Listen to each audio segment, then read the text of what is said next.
Assalamualaikum warahmatullahi wabarakatuh. Perkenalkan, saya Dian Sulianingrum sebagai moderator untuk memandu jalannya seminar orientasi pengenalan nilai dan etika pegawai pemerintah dengan perjanjian kerja angkatan 58 sampai dengan 62 dengan alokasi waktu 15 menit. Untuk susunan acara pada hari ini, yang pertama pemaparan materi yang akan disampaikan oleh Bapak Fauzi. Untuk acara kedua, sesi saran dan masukan. Untuk pemaparan materi kepada Bapak Fauzi, kami silakan. Baik, terima kasih kepada moderator Ibu Dia. Bismillahirrahmanirrahim. Assalamualaikum warahmatullahi wabarakatuh. Selamat siang Bapak Ibu yang terhormat, Bapak Mentor sekaligus Kepala Sekolah SMK Negeri 1 Radutokan, Bapak Iwono SPD. Yang terhormat teman-teman P3K, langsung saja sebelumnya untuk biodata saya, nama Fauzi, NIP 199005192023211105. Unit presentasi dari SMK Negeri 1 Raja, Cabang Dinas 12 Atasan Langsung Dr. Andes Dihan Narso MPD. Izinkan saya untuk melaporkan hasil laporan orientasi pengenalan nilai dan etika bagi pegawai pemerintah dengan perjanjian kerja atau P3K SMK dengan mentor SMK Negeri 1 Raja, Pemerintah Provinsi Jawa Tengah tahun 2024. Untuk perancangan yang akan dipaparkan pada kesempatan ini, yang pertama terkait dengan tujuan orientasi P3K, yang kedua topik tentang nilai dan etika pemerintah Provinsi Jawa Tengah, yang ketiga topik tentang nilai dan etika organisasi Dinas Pendidikan dan Budaya Provinsi Jawa Tengah. Langsung saja, untuk pelaksanaan orientasi ini mempunyai tujuan adalah agar ASN dapat menjalankan tugasnya dengan baik, memiliki nilai-nilai serta etika jabatan sehingga nantinya dapat memenuhi core value berakhlak dan employ branding ASN, bangga melayani bangsa sebagai transformasi budaya kerja ASN. Berikutnya topik tentang nilai dan etika pemerintah Provinsi Jawa Tengah dipaparkan tentang satu visi dan misi pemerintah Provinsi Jawa Tengah, yang kedua struktur organisasi dan tata kerja, yang ketiga manajemen kepegawaian dan penilaian kinerja P3K, yang keempat penilaian kinerja P3K, dan yang kelima disiplin P3K.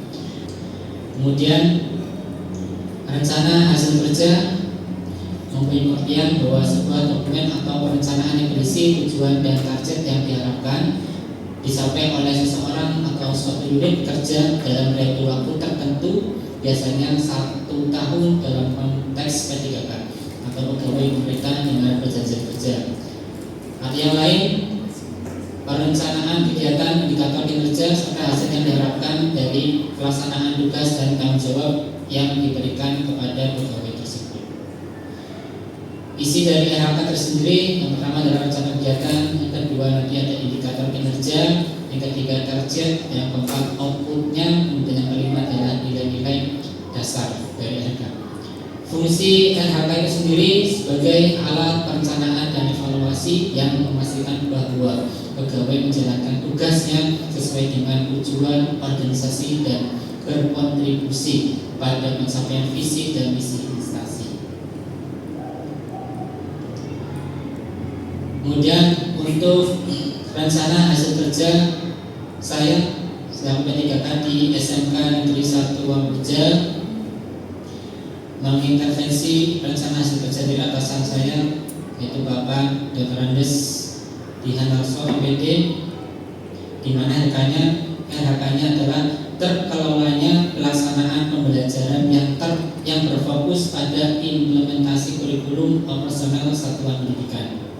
Indikatornya tingkat keterlaksanaan pengelolaan pembelajaran yang mengacu pada kurikulum operasional satuan pendidikan. Breakdown dari RHK atasan saya yaitu terlaksananya pembuatan perangkat pembelajaran yang mengacu pada implementasi kurikulum operasional satuan pendidikan. Aspek yang dikejar yaitu kualitas, dan waktunya, di mana kualitasnya diharapkan ada laporan, kemudian kualitasnya 100%, kemudian waktunya 1 tahun. Kegiatan dan tahapan yang saya lakukan yaitu yang pertama menyusun jadwal rencana pembuatan perangkat pembelajaran. Yang kedua melaksanakan pembuatan perangkat pembelajaran. Yang ketiga melaksanakan pengesahan perangkat pembelajaran. Output kegiatan yang diharapkan yaitu rancangan jadwal penyusunan perangkat pembelajaran yaitu disesuaikan dengan penurunan dari CP yang sudah diturunkan menjadi ATP yang sudah ditentukan yang akan dimasukkan dalam rencana jadwal penyusunan perangkat pembelajaran yang akan disampaikan di kelas. Kemudian pembuatan perangkat pembelajaran sesuai dengan CP ATP yang dibuat. Yang ketiga, proses verifikasi dan meminta pengesahan kepada atasan. Penerapan nilai berakhlaknya yang pertama yaitu saya membuat jadwal atau planning berdasarkan CP dan ATP sehingga menjadi modul ajar.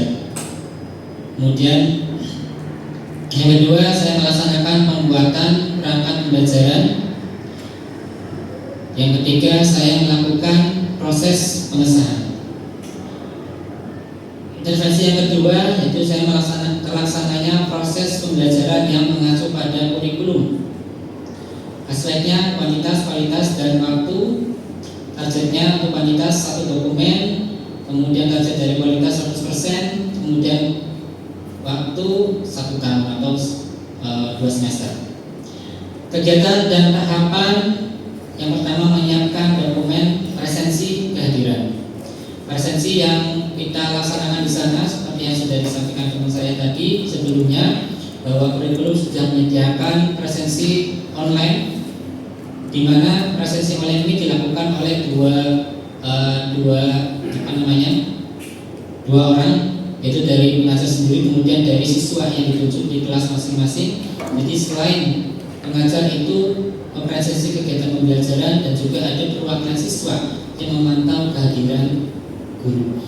Kemudian juga pengajar saya menyediakan presensi manual, di mana tujuannya untuk mendeteksi kehadiran siswa dan di peningkatan belajar siswa. Kegiatan dan tahapan yang kedua yaitu melaksanakan kegiatan pembelajaran sesuai dengan kurikulum atau sesuai dengan pilihan CP atau ATP yang telah ditentukan. Kemudian yang berikutnya satu kegiatannya presensi kehadiran, yang kedua dokumentasi kegiatan pembelajaran saat proses online. Kemudian yang ketiga, jurnal kegiatan pembelajaran. Penerapan nilai berakhlak yang saya melakukan presensi saat pembelajaran. Kemudian yang kedua, saya melakukan pendataan setiap kegiatan pembelajaran. Kemudian yang ketiga, saya melakukan rekapitulasi saat pembelajaran. Kemudian RHK saya ketiga, terlaksananya proses asesmen penilaian yang mengacu pada kurikulum operasional satuan pendidikan.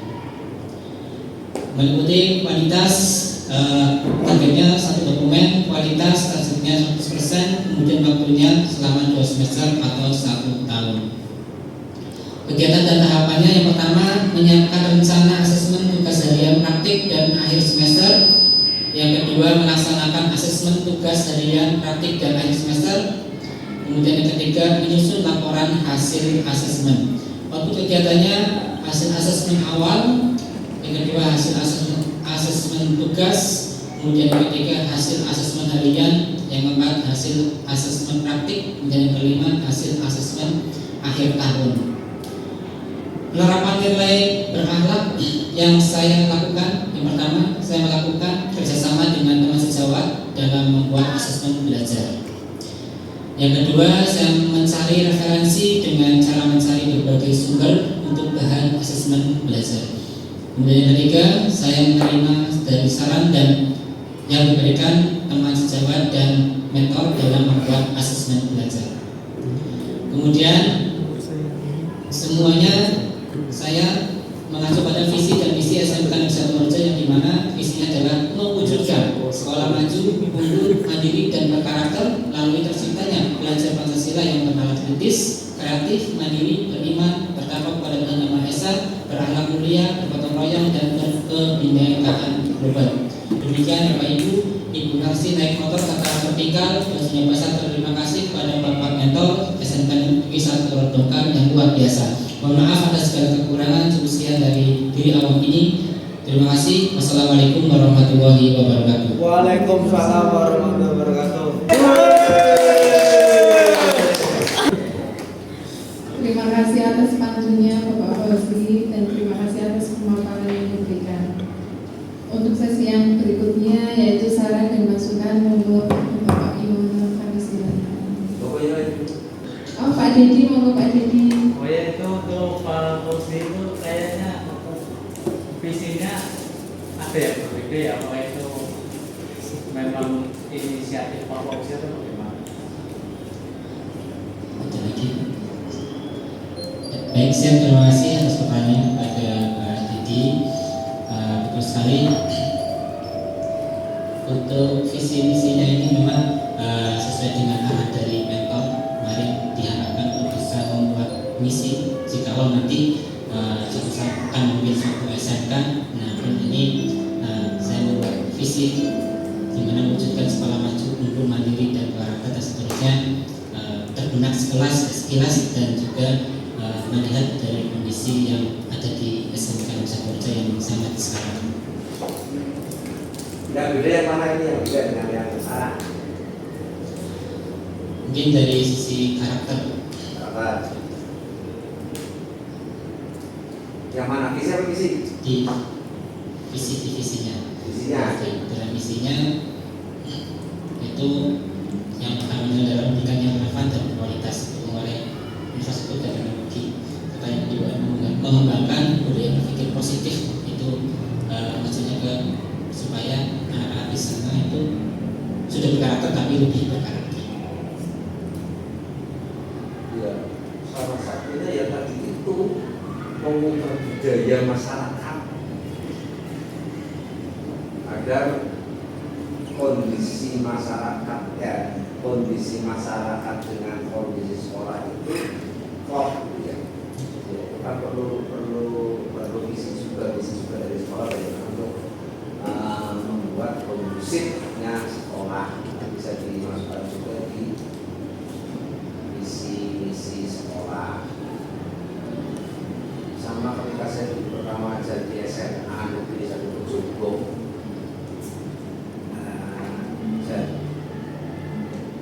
kondisi masyarakatnya ya kayak gitu. Kita kadang undang orang tua datang ke sekolah, menulis beli bahasa kalau boleh bikin berapa sebelum pas boleh jauh bahasa ngomong. Ya wajar saja mereka anak-anaknya di sekolah mereka itu nggak bisa ngomong kalau ini karena mereka di rumah seperti itu. Bukan kondisi masyarakat. Jadi kita kondisi ya harus ngomong. Cukup yang santun jalan. Kalau saya berprestasi itu nggak ada. Jadi kita sesuaikan kondisi yang ada. Terus juga untuk menyusun visi misi menyesuaikan juga dengan lingkungan yang ada di sekitar. Kalau dulu itu mungkin dengan analisis SWOT, sekarang sudah dengan berbasis aset, ada 7 aset itu yang perlu kita kembangkan. Salah satunya adalah aset budaya.